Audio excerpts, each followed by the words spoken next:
she's sweet but a psycho, a little bit psycho. At night she's screaming, What is your inspiration behind this book in particular? I know you have another one out, but Witches of Triora in particular, I'm getting very serious mafia vibes, very serious telenovela vibes, very serious vibes.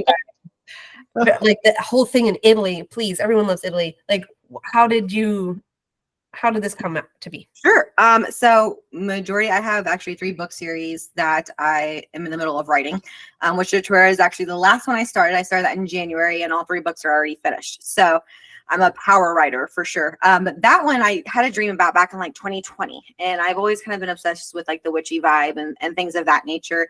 My mom's side, I am Italian, and second born generation on my dad's side, third on my mom. And so I, love our culture, things like that. But my grandmother on my mother's side grew up in New Orleans. So we have all that kind of like voodoo, things of that nature. And so I've always really been interested in it, but I've also been raised Christian as well. And so kind of because I don't feel like you can have witches without like Catholicism or something of that nature. And so that was kind of like definitely my I guess motivation when writing the books. And so the first one really starts out, you get a little bit of history, back history, but the second one and the third one for sure, you're gonna get smacked with a lot of like biblical history as well, because then you start in the second book, which will be released hopefully in October of this year.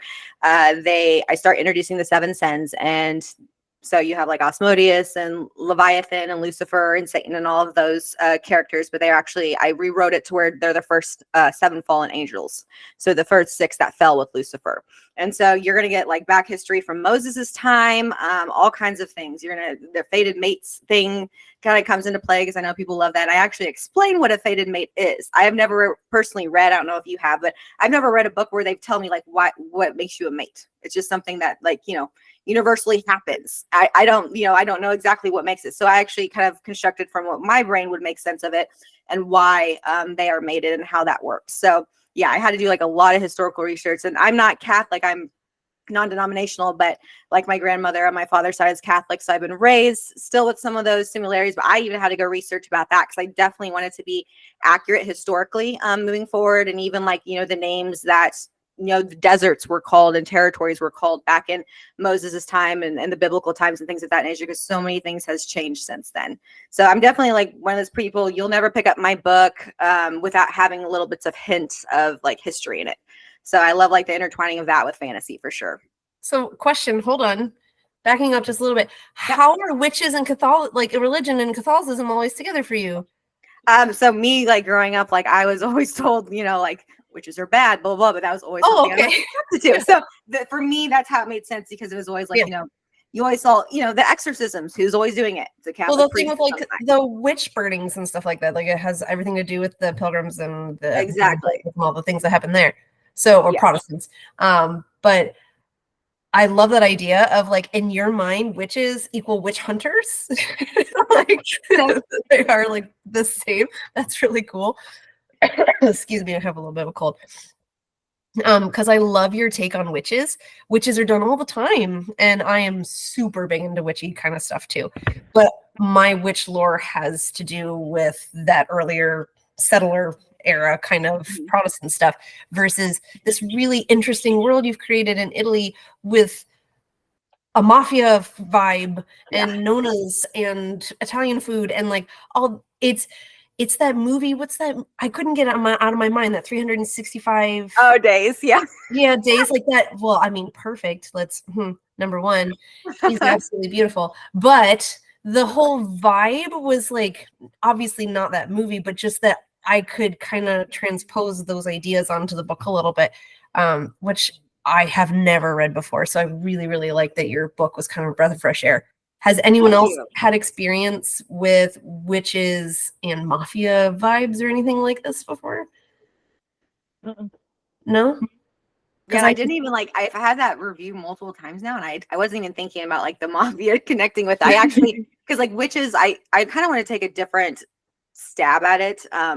just as what a witch was. And so that's why I actually also did a lot of history or historical research on Wiccan. So like that religion as well. And so that's where Erodiah comes from, which is the moon goddess. And then you have the horn god, which is Cyrus, and things of that nature in the book.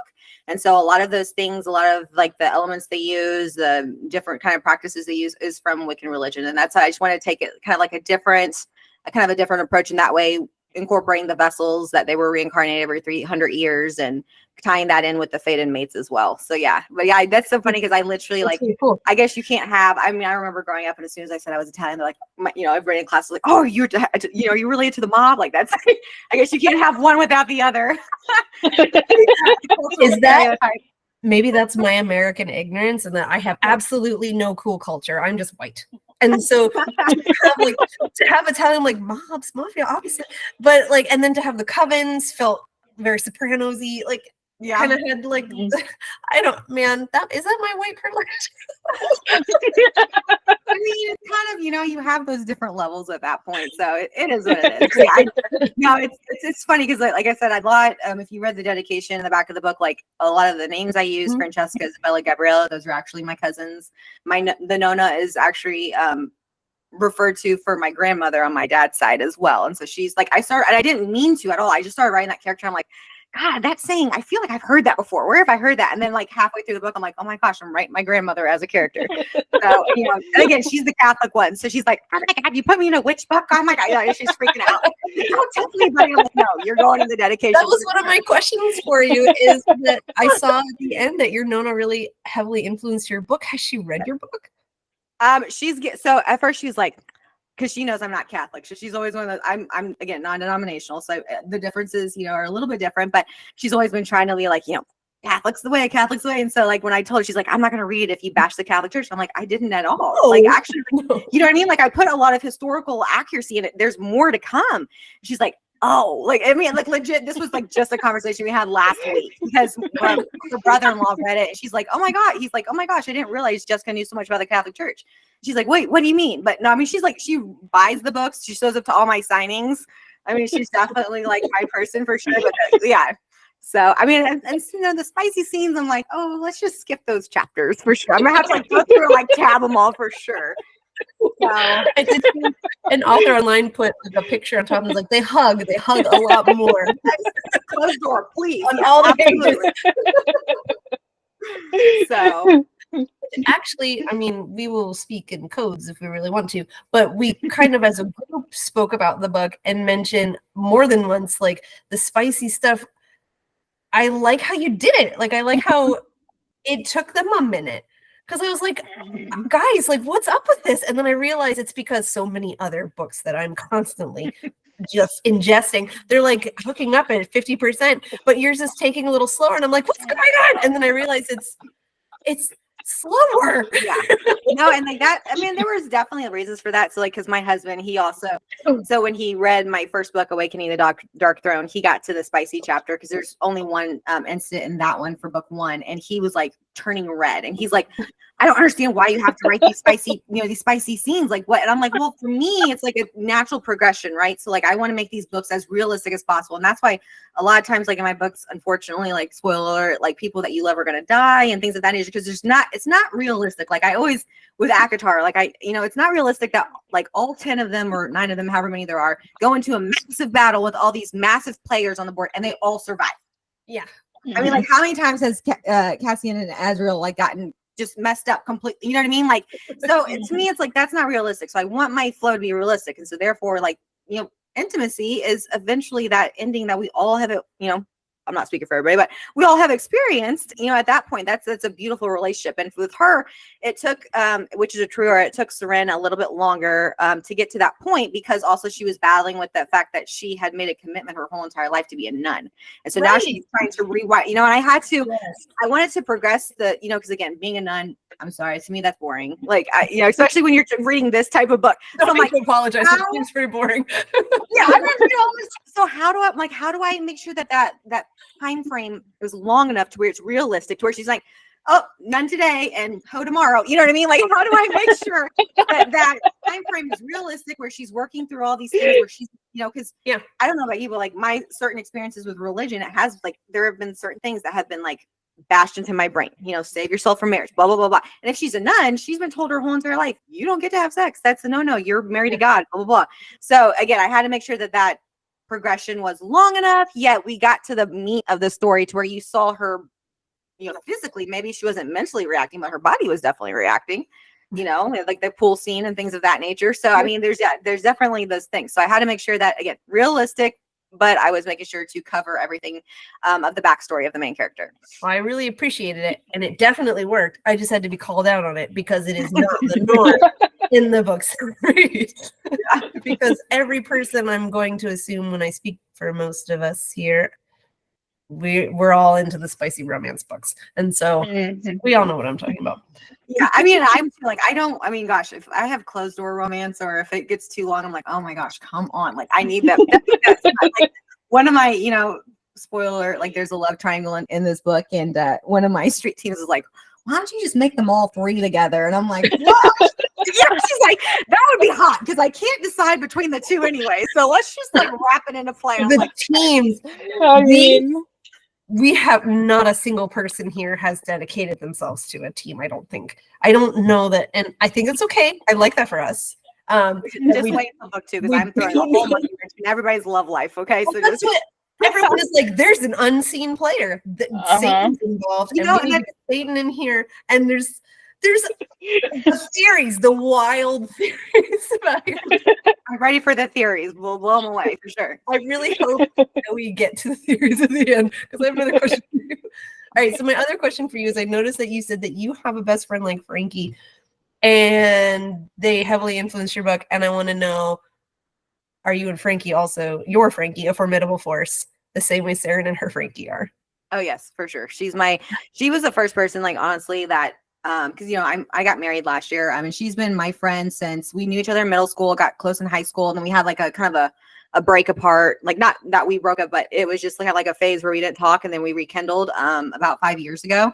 And it was like one of those situations, and that's why I put it in there so much, that they keep referring to each other as their soulmate. Because being friends with her, I realized that your soulmate just isn't the person that you're married to or that you're in love with or who's your partner. Like, you have different soulmates for different parts of your life. And so she's definitely mine for sure. And she's so funny because she literally just finished book 1 this weekend. What was it? Sunday night or no, last night. She was texting me like 12:30. So I sent her book 2, and she's like, oh my gosh, this is so us. Like, she's like obsessed with it. And she's like, you make me party a lot. I was like, yeah, that's because you literally party from when you were like 21 to 31. Like, I don't know how many times, and it's hilarious because she's like very tall. She's an Amazon. So she's like 5'9", 5'10". And so it's like me carrying her out of a bar all the time, So I mean, legit. So yeah, Frankie, the name is actually the name of my oldest cousin, but the personality is that of my best friend, Sarah. So, well, I love that they have all these hijinks and everyone is embarrassed, but in the wings, they're like, actually, kudos, good job. I also would have done that when I was here. Yeah, the adults are trying to be adults, but they can definitely like relate to the two for sure. Like, I should be embarrassed. Good job. Yeah. And I love that for them. I thought that was so great. I didn't have a huge partier phase, so I always lived intrinsically through these wonderful characters and especially in your book. But I really just love that about them, that she has a soulmate that's not quite a dude. And I love that she finds this family that she didn't know she was missing, obviously, but that they all accept her aside from a certain person that I don't know if we're allowed to talk about her or not, but I don't know. The theories around her also are bananas. But we can go about that in a but I just really loved your characters. I think there's just drama abounds. This is what I mean, like a little telenovela, because I was like, the drama everyone is bringing to this is like a page turner. Holy crap. I couldn't put it down. And I finished it in 24 hours, and it was at like 3 a.m. with my husband being like, can you please, the Kindle light is really bright. And then I messaged everyone, was like, I'm done. Oh my God, the twists on twists. Because halfway through the book, I messaged the group and I was like, all right, so she's got a soulmate and they're going to get together. And they're like, no, wait. Yeah, just hold on, because I literally am throwing you curveballs until the book ends. Like, until like I have a wrap up at the end. So because there's so much history. And I set it up to write a prequel that I I have to like take myself away because I gotta go focus on my other book series. But yeah, so I mean, it's just there's so much, and it's like there's gonna be evil characters I introduce that you're gonna love, but you're gonna hate, and then there's just it's a hot like we wanted a prequel of the goddess and the god the horn god. What had horn god? The horn god. Yeah, we wanted. Everyone was like, if there's a prequel, that's the one. Well, that's not the. I mean, they'll be involved, but that's not. Wait until book 3 because then you're going to be like, okay, I know who she's going to write the prequel about for sure. So, because it is. I mean, I don't know. I fell in love with it. And I don't know. I was trying to tell my husband Joe. I was like, I love these books for different reasons, and like I definitely like when I write my books. There are some like in book 2 Seren kind of goes through depression a little bit, and you kind of feel through what she's going through. So all this stuff happened within a year, and she's trying to deal with all these things, and she's letting all these people down, she feels like. And so it was kind of like my way of healing in a way. But at the same time, this book has all these characters that I love because they're literally like, my family, there's one boy in 6 generations of multiple girls. And so the fact that this female group is like, that is based off of my maternal family, because we are literally just all strong women. Like my little cousin, Gabriella, she's like, if I end up having all girls, we're going to go get tested because there's something wrong with us. Because she's just like, there's something wrong. The fact that we have like 3 to 4 kids per, family. The only men are always married in. So it's all these like things in the way that like we are like laughing at each other, the Nona's laughing at the girls because like, okay, you're out partying and you're kind of being promiscuous, but got it. We're known for that. The Salvo women are known for that. It's kind of like my family. So there's just a different type of love there. And then the fact that like all the, again, that historical research I put into it as well. And, getting to kind of play around and manipulate that history while it's still being biblically accurate, as well as just, I don't know, I fell in love with it. And these characters, I was crying when I wrote the last few chapters of this book. And, my husband's like, okay, seriously. I'm like, yeah, just hold on a second. They're talking. I'm over there crying. And then I start crying when I edit the damn book too. And he's just like, seriously, are we getting to that part yet? And I'm like, yes, just leave me alone, And so, yeah, it is. It's just different. They're kind of like kids. Like you love them for different reasons, for sure. Well, I had a question about that. What is your favorite type of character to write? My favorite type of character. I definitely like the underdog, where like, especially as a female, I don't know, writing these books, I've kind of realized I've taken a stance on like feminism a little bit, and like the true form of feminism. Like, I'm not saying that don't need men or things like that, but the fact that like women are so powerful, and like we're in an age where we can do anything. You know what I mean? Like there's this. And I have 2 little girls. So like the world is just our oyster, and kind of really showing my girls that and living that as well. So I definitely like a strong female character who, again, falls and trips along the way. Like that's realistic to me, because then I can relate. Like I can't relate to some of these characters where they're always winning. Like that's not realistic to me. I need to see that struggle and where they're going and watching themselves pick up, because I've had a lot of people reach out about my first book or my second book with the main characters being like, okay, I feel seen. The fact that you touched on this, the fact that you spoke about this, whereas other authors are very like taboo about it because it make people feel uncomfortable, or, the fact that they're very realistic resonates with them. And so that's my point of my book. Like I want to be able to connect. That's what we're doing right now. I didn't write to become necessarily famous or to make a lot of money. It was just to make those connections and to have fun with myself, because I love my stories as well. Well, you can tell that you love your stories and you love your characters. Not in the way you're killing them off, but in all the other ways you can tell that like they're fun to you, and the characters are fun. And I like that you make your characters have fun. And I like that we get to see them in all different parts of their life. Like, I don't just see her on her journey to wellness. I get to see her on her down moments. I get to see her have fun and play, because that pool scene is one of my favorite scenes. And that they finally get to play, and you kind of get to see her personality, and you get to see them kind of grow. And that's what makes her relation, that's what makes it heartbreaking. Because your book is, I would describe your book as heartbreaking. There are many parts in which my heart was absolutely broken. And yeah, Laura says yes. There are, the mirror. Oh my gosh, the mirror. Oh my gosh. Rip your heart out. Yeah. Can you imagine? No, thank you. Oh my gosh. So you have a lot of characters. You have a lot of twists. You have a lot of things happening in your book. So I want to know, do you have like, are you one of those that develop a whole storyline in sticky notes? Do you kind of go by the seat of your pants? How is it that you like to write? Yeah, so I love this question because this does not fit my personality. So I'm a very type A personality. So in work, in my home life, chores, everything's like we're writing it out. I'm checking it off. Here we go. I need a game plan for everything. Awakening the Dark Throne, my first book series, the Dark Throne series. I don't know why that one just like I already knew where it was going. I didn't have to like mess with it. So it's a gradual progression. This one Witches of Triora threw me through a loop. So I started writing, thought I knew where it was going, got done with book 1. Wrote book 2. I don't want to give it away. There was a character. I introduced a character very early on, and I was like, I'm in love. Where'd this character come from? And so I basically scratched the whole entire game plan of the 3-book series and went back to book 1. I added, there's a lot I do, and I will say this to people because I do this as well, but go research all those little Easter eggs I put in there. So if like you're like, oh, she said that and that didn't really repeat again, well, go Google it because that's gonna kind of give you foreshadowing as to what's coming. But yeah, so I basically scratched it all.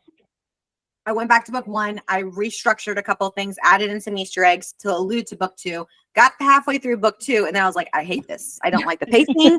I don't like the way that this character all of a sudden is a PUSSY. Like, no, we're gonna have to scratch it. So I had to go back in front of book 2. I rewrote that whole entire thing. And then book 3, that probably happened within 2 weeks, but book 3 took me forever just because of making sure that all those, because again, a lot of people are saying, oh my gosh, she gave us so much in book 1. Like there's so much in book 1. I feel like there's nothing left. Oh, hold on. There's a lot. But that's why like book 3, where I had to go back and make sure all those, bows were nicely tied. There was a couple of questions that you didn't know because, these are from characters that were thousands of years old. So it gave me room to play around with a prequel if I choose to do that. But yeah, so this book was a hot mess for whatever reason, but I love the way it finally came out because there was one point where I didn't know where I was going with it. So I took like a 2-hour drive. I just started driving. So that's where I think. I blared my music, my alternative rock music, and I just drove. And then it started coming to me. And I was thinking about biblical stories. I was thinking about, okay, what if we do this? I'm kind of metagaming it out. I have to play it like a movie before I write it. And then, yeah, I finally nailed it. And then at that point I was off to the races. Oh my gosh. Yeah, it was a mess. Love it. All right, so more heart. All I heard over and over again was more heartbreak. Just over. That's great. Yeah, hold on. I'm gonna read it. Hold on. Wait. Book 2, there's heartbreak. Book 3, there's a lot of heartbreak. Like I misunderstood the assignment, and I had to be honest because I thought your other book was book 2, and I was like, sweet. And I went to Kindle and I downloaded it, and I was like, wait a minute. I thought I was getting all my answers after a huge cliffhanger. So my part was broken twice in the same evening. Because I haven't picked a team, and I know that's got to be a popular idea around here about it because this love triangle is really intense. I'm Team Orion, and I feel like I'm going to stay there. But we'll see. Don't give me clues, but that's where I feel.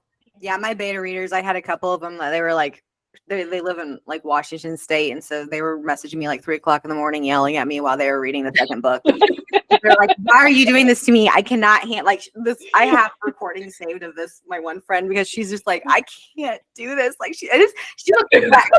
Like I'm like, I really want to post these videos because I feel like that's great, like PR for the second book. But she's like, her eyes are red, her hair's just troubled, and she's sitting on the bed, and she's like, "My kid, I have to wake up with my kids in 2 hours, but I can't stop because I don't know." And I was like, "This is what I love."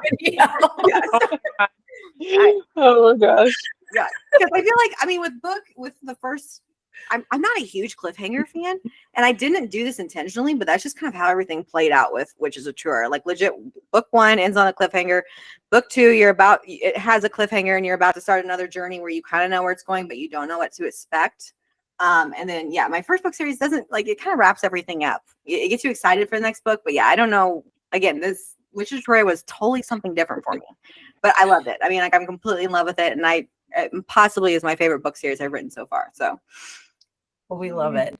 But I also want to know a little bit about your inspirational places. Do you have you been to Italy, and that's what inspired the setting for the book? How did that get picked for you? So, so Triora, I picked Triora because back in, I want to say 1580 some odd, they had their own witches, their own witch trials. So it was basically like a Salem's witch trial.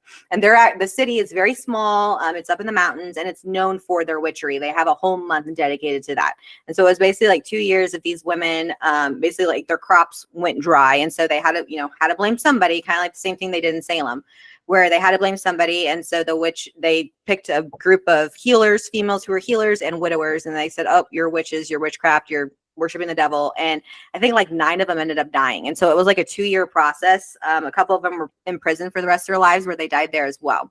And so their history is very rich about that. And if you like look on Instagram or Pinterest, there's a lot more information on that. But my grandfather is from Italy. So we're from Sicily. And then my husband's family is from Disciacca. So that's why my name is Disciacca. It means of or from Shaka. And so they're right across the way from each other. So we're from Palermo and he's from Sicily. And so, yeah, that whole entire area is just kind of like familiar to me because of my grandfather talking about it. I've actually never been. We were supposed to go this year, but my aunts over there told us stay put because things politically aren't okay right now. But yeah, so that was kind of my inspiration. Just wanted to incorporate my culture and my history into it as well. And there's a witchcraft, an old witchcraft Italian wise called Shagria. And if I'm pronouncing that correctly. But yeah, there's like things like if you've ever heard of like Catholics, like, for goodwill, or if you're going to sell a house, you bury a saint upside down in your backyard, things of that. That's actually from that, which is hilarious because Catholics are incorporating Italian witchery. So I love like same thing with incense and things of that nature, So well, I mean, there's Christmas, which is an entire pagan holiday, or Easter, which is an entire pagan holiday. Yeah, and I talked to my grandma. She's kind of sister and looks at me like, I know you're right. I can't admit it. You know what I mean? Because she's so like, for the Catholic Church. So yeah. So I mean, it's just funny just to talk about it. But yeah, I just want to incorporate that. Like, there's the restaurant that they go to that Orion takes Seren. It's Filippo Biondo. That's actually my grandfather's name. And so pesto pasta, I made one of the dishes because that's she literally just had it today. I just made it for her. That's my daughter's favorite dish. So yeah, there's just like a lot of things that are incorporated in it from, our culture, my family, things of that nature. So just really wanted, and again, because of my family, these strong women are what I was raised up in. I was raised, not with a lot of male attributes. I didn't have brothers or male cousins really, especially on my mom's side. So just making sure that bond, and you're going to watch it grow through book 2 and especially through book 3. And that's what's going to kind of pull your heart out at the end, because that bond is just so strong and they're all interconnected in so many different ways. That, yeah, you just can't help but want to be a part of their family and want to be a salvo in the end, because they're just such a badass, line of witches. So do you have like favorite film or books or TV or anything that really influenced the book? This one, no, not so much. This one's really all me. I mean, I loved growing up with Charmed because I like always wanted to be Phoebe. Oh yes, yeah, and then I loved Witches of East End, and I know that's a book series as well, but they canceled this show and I hated that. Like, I really wish they would have continued because I love that one. So yeah, those were 2. Another one that I currently watch that's really good, but again, it has the similarities between the world that I created versus these aren't there, but the Mayfair Witches by Anne Rice, The Wishing Hour. That was another well-structured one as well. So yeah, I mean, those were the kind of like the 3 that I really love. I grew up watching like Buffy the Vampire Slayer and Angel and all those fun ones. I'm a huge Star Wars fan. That kind of was my deep dive into the sci-fi fantasy world, Lord of the Rings, all that. But yeah, not for this book. This book really, and that's maybe why I love it so much too, because it's all me. I didn't like really pull like, my other book, it's fantasy and it deals with elves, and a lot of people are like, okay, if you love ACOTAR, you're gonna love this book, even though it's like a darker, I feel like it's a Brothers Grimm version of ACOTAR in a way. But yeah, the Witches of Triora is definitely just kind of all mine and all my family and what I've done and I've manipulated my research in order to make it that storyline. I feel like now that you've brought it up, we have really grown up in like the golden era for cool witch stuff. I forgot about all those shows and all that stuff we used to watch coming home from school. And like, I know this didn't influence you very heavily, but Sabrina the Teenage Witch was my favorite. Yeah. Oh, the remake! I love the remake because I'm yes, because to me, I'm like, okay, you can't. And this is another thing. Like, I feel like, and maybe this is why I said the Catholic Church tied into witches, but to me, you can't have witchcraft without something demonic, because that's how you know what I mean? Like, it's either devil worshiping or you're a nature goddess or something dark enough. Like, this is literally Satan worship, and we're gonna make her a cute little plucky high schooler. Yes, exactly. And I love like oh my gosh, with the new Sabrina the Teenage Witch, where she's like, oh praise Satan. Like I about died when they said that. I'm like, oh my gosh, she's perfect because like absolutely perfect. And I love the direction that all these shows are kind of taking. So then, question: would you rather this book be a movie or TV show? Ooh, I think this one would have to be 3 movies. For sure. Ooh. Yeah. The Dark Throne, I would see the Dark Throne series. I could do TV show. This one, I feel like it had to be a movie series for sure. Because it's just too, I don't know where you'd like end an episode. Like that's my thing. Every book has to go together, in some way. So yeah, this one I would definitely hope to be a movie. I think it would make a great movie. Like a really great movie. Yeah. I know casting, right? I'm already thinking, but yeah. Yeah. Fantastic. Oh, I would love to see you have like a fantasy casting, and celebrities and who you think goes with who. I would love to see that because they are all just hunky, beautiful, fabulous. All of them are wealthy. I want to see it. I know. Yeah. And that, again, maybe that's why it gives it like that mob. Like they all live in a castle and they all have money. They live in a castle. Jaguars and woohoo. Yeah, rich stuff and guns. Take out the Lamborghini. Yeah. Yeah. And then she's like so into like gun training and gun shooting and stuff like that too. I was like, oh, mafia. That makes sense. Absolutely. So at this point, does anyone else have questions for Jessica about this book or what she has going on in the future before we let her ask us questions? Because I know we touched on an awful lot. No? I'm looking at you, Laura. You're right here on my screen. So, Jessica, do you have questions for us? Or is there anything we can help? Or yeah, I want to know these theories. So what's going on with these theories for sure? The running theory is that I think Satan is her dad. The guy in the corner when she's in her haze, I think that's her dad, her father, because there's no way her mom has immaculate conception in my mind. So then the other theory is, no, that's her lover. Satan is going to come in, and that's Sarah, right? Sarah, isn't that your Yeah. number 2?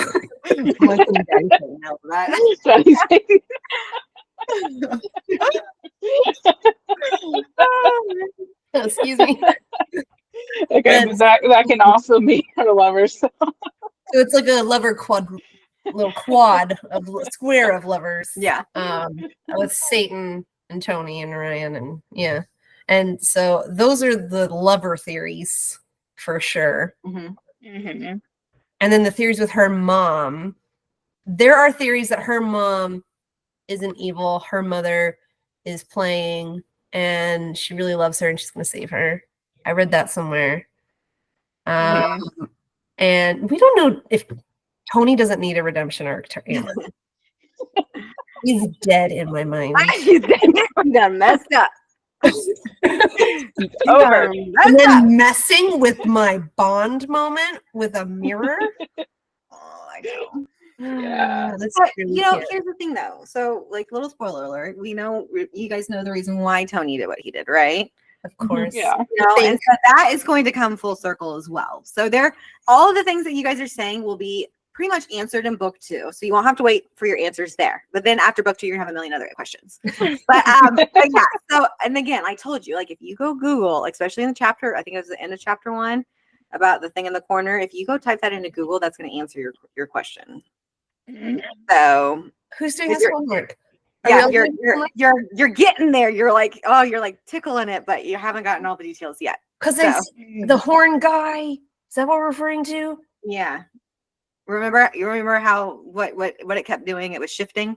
Yes. You saw multiple faces. Go Google those multiple faces, and that's going to give you the answer as to who was in the corner. Well, you don't know. So, I already have a screen up right here. Yeah, I mean that's what. Yeah, I know. Amber to give us this play-by-play, and she's like, yeah, 40. Poor Susan. She's just drugged from Poor thing. I know she's like barely come to, and they're like, so sorry. Amber's reactions the whole time were the best. Because we had all read it by that point, and so she was just doing a play by play. Oh my gosh. And so finally she was drugged again, and Anna goes, "Oh, don't worry, that's the last time." I was like, "No, it's not." I was like, that's the last time I she's started ever to been. think like she gets a little drugged, but not. It's not like a running theme as it. I know, poor thing. I don't know how her. She needed. This is where you're like, obviously she's very powerful. She needs to constantly be under. She has to Right. constantly be looked out. And now you know So why. when Because you- at the end of the book, it was like, okay, now you got it. But yeah, no, all these are gonna be answered. Tony, I don't want to give it away. You're not gonna like hate Tony as much by the end of the book series. So Well, so what I know is Tony's coming back. He doesn't get rid of everything. yeah, he stays. He stays. He's through back. it. He's a player. Mhm. Mm, Yep. okay. Miss Peyton, I then. love it. Some people are like, I'm so in love with Tony now. I would forgive him, and other people are like, absolutely not. He done screwed the poop. But you get so much good Tony time. There's so much of them together and falling in love that you're also like, oh. And then they're like, proposal is so huge with her family, and but at the same time, you're like, obviously, how can no one put together that they're soulmates? Yeah. And like, Well, that was the thing. Like, a lot of people are like, oh, I saw that from the beginning, and I was like, okay, that wasn't something the ending of what happens to our main character, like what they become, but I wasn't trying to hide that. Like, I feel like even if I was reading, I was like, okay, I know where this is going based on the cover, based on the title. Yeah, I mean, like, you know what I mean? I feel like you have to know for the angst to be there. Yeah. So I thought for sure you'd made that on purpose, like that we know that they're like somehow everything is just gonna hit the fan and it's all just gonna be a mess, and it was. Yeah, and like even like when she finally does meet Eridaya, when she goes up before she gets fully, I guess, juiced up, even she's saying like, you have a free will, and I wanted to make sure that was like a part of that as well. Like, you have a free will, you get to choose this. It doesn't, almost, again, if you're mated, you are, but you still get to choose it, right? I mean, so that kind of plays a role in it, and just kind of seeing how she develops, and the fact that Orion and her, both share a part of two very powerful gods that were mated, that also explains that connection and that draw to each other as well. And you're going to really see that develop in, book 2, while she's dealing with, her friendly neighborhood mirror ghost on the other side, and all of that fun things, plus all these other new players. Like, book 2, you're going to fall in love with so many. But like, you gave us a mated situation, and in all of our other readings, a mated situation is safety. A mated situation is a little bit of control on our part, where we're like, obviously they're endgame, and then you stole it from us. And now I don't know who or what. There's a reason why. There's a reason. She's got darkness in her heart, and I'm like, what the fudge? Where is that from? This is where my theory is her dad is Satan, and obviously, and then she's like, not again. And I was like, wait, how many times can he make this girl? And now I'm confused. And now I'm talking myself out of my own theory. I'm telling you, I promise. Book 2, are you liking my theory better? A million other questions at the end, but just don't want her with Daddy Satan. She needs to be with her soulmate. Okay, but my question to you, right? Why she? How does she 100% know who her soulmate is? Wait, what? Does she 100% know who her soulmate is? I mean, we don't know, right? Because nothing's locked in place. How do you know who her soulmate is? Oh. Sorry, hold on a second. We got kids too, don't worry about it. What? So what I hear is Daddy Satan telling you in the game?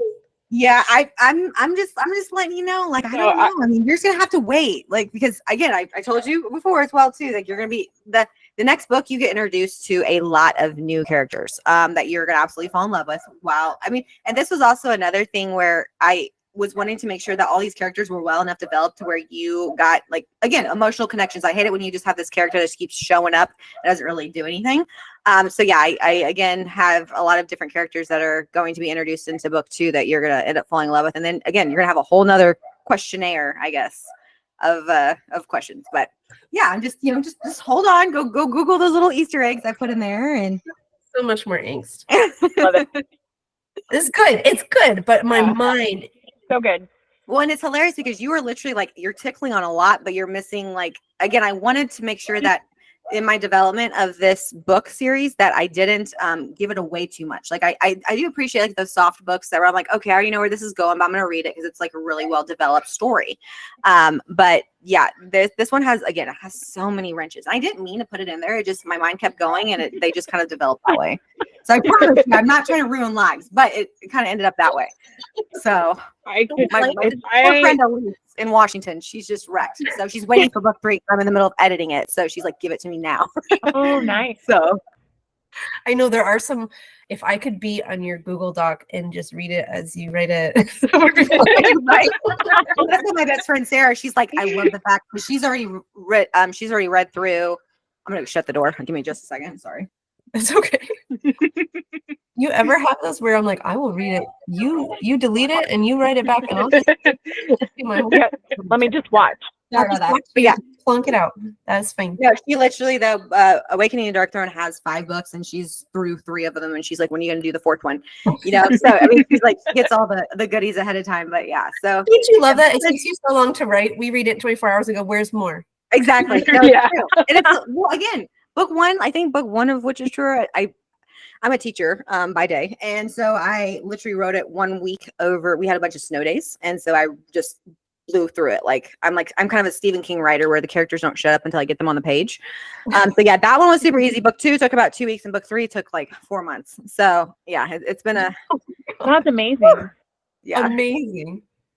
Really But amazing. yeah, I'm so excited for book 2 though, because then like everything just starts blowing up and then people are going to be like, wait a minute. Like, you know, Blown so up yet? I mean,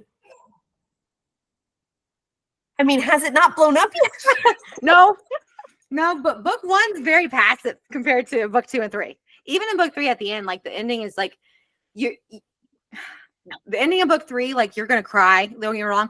But then like I give like a span of time to where you see how everything kind of fell into place at the end and like you understand now and it's very realistic, but you're still just kind of like sat there and you're like, parts of me are missing now because you just alive, you know.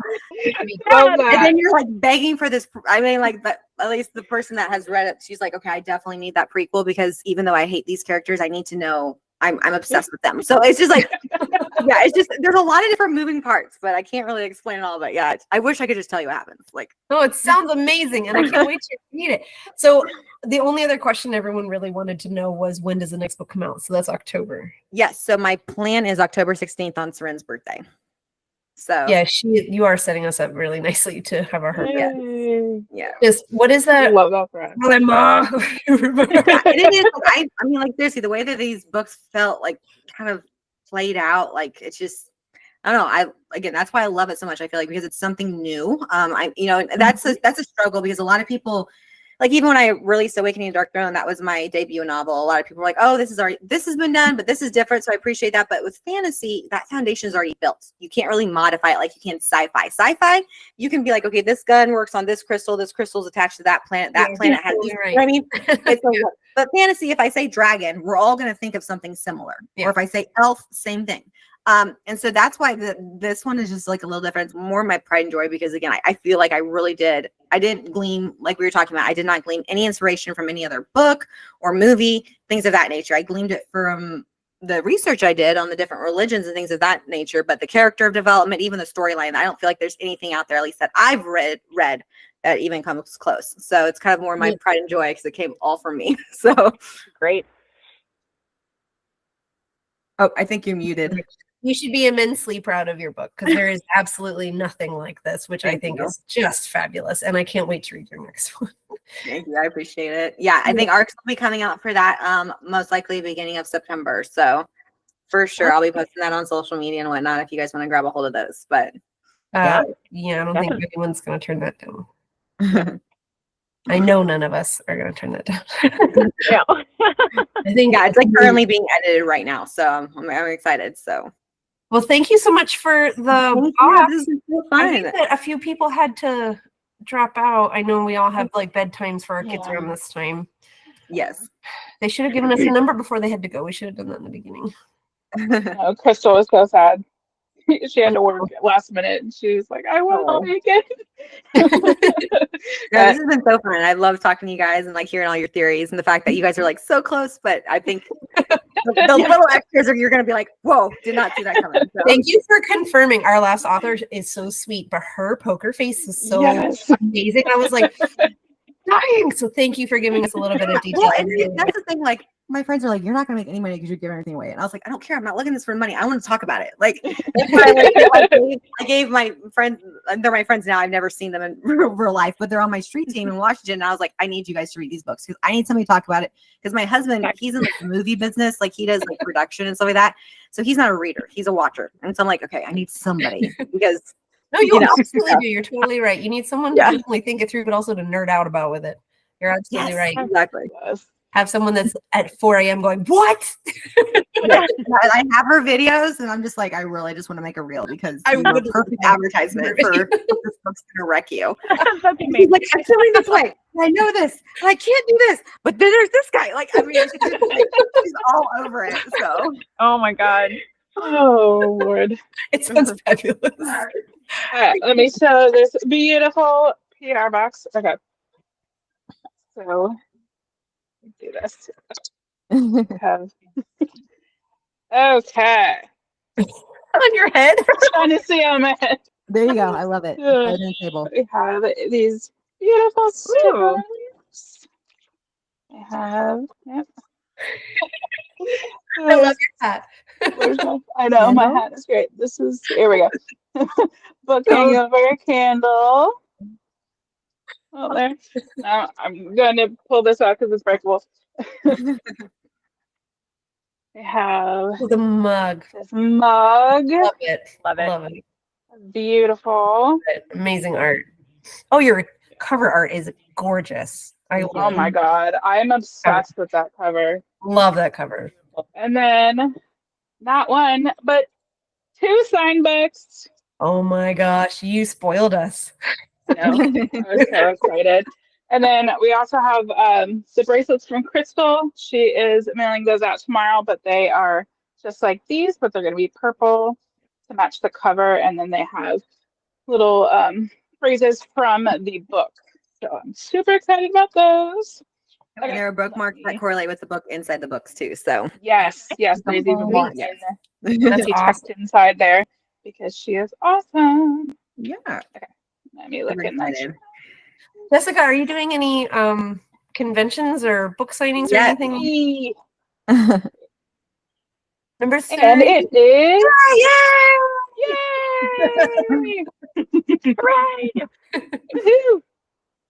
Right. Yes, I am doing quite a few. I'm doing a con this weekend coming up. I'm still waiting to hear back from Flames. What is it? Oh gosh, it's one in Arizona on October 4th. Flames of Revelry as well. So I got nominated from fans to go there to the book ball. And then I'm definitely going to the one in Phoenix, Arizona as well in May. So it's the the Teas and Tropes as well. Oh, about that. Yeah, I'll be in Texas in November. I'm doing a book convention I paired with Books A Million. They're really popular in the Midwest. Doing something with them, and then just Barnes and Noble tours around the area and things of that nature. So, and then I recently actually started a business with a friend. It's called, I don't know if you've seen it going around, it's called Dark Flame Society. So we're actually going to be doing book boxes. We're doing balls twice a year, then author and reader retreats as well. So, amazing. Yeah, I love it so much. I just want to make it my life. Why not? I mean, I'm 30-something years old, but I'm still going to dress up, put on elf ears, and show up, right? So that's where I'm at. Like, I'm doing it. Fabulous. Oh my gosh. I can't wait to see. Yeah, that's so cool. I have a ball to go to this year, but I don't know how intense to make it. Oh, go all out. For sure. Go all out. Yeah. Do it. I mean, why not? Because I literally, my husband was like, "Why are you ordering all this face paint on Amazon?" I'm like, "Well, somebody messaged me and goes, hey, we don't really have a lot of dark queens going on. You can make a perfect dark queen." I was like, "Let's do it." So I went out, spent $50-something on some elf ears and got all the makeup going. The ball gown. Why not? Right? You only live once. If you're gonna do it, do it. Yeah, make it happen. Do it. So sounds go all out. Well, thank you so much for joining us. We had so much fun reading your book and so much fun talking to you today. Oh my gosh. So thank you. And maybe we'll next year, I don't know. Because it's really fun to talk to you. I love this. Again, this is why I write. I want to talk to people about it. I'm on Instagram all day long making new friends. So I love it for sure. Well, thank you. And I hope everyone has a wonderful night. And we'll talk to you in the chat. Thank you all. Appreciate it. Bye. Thank you. Bye.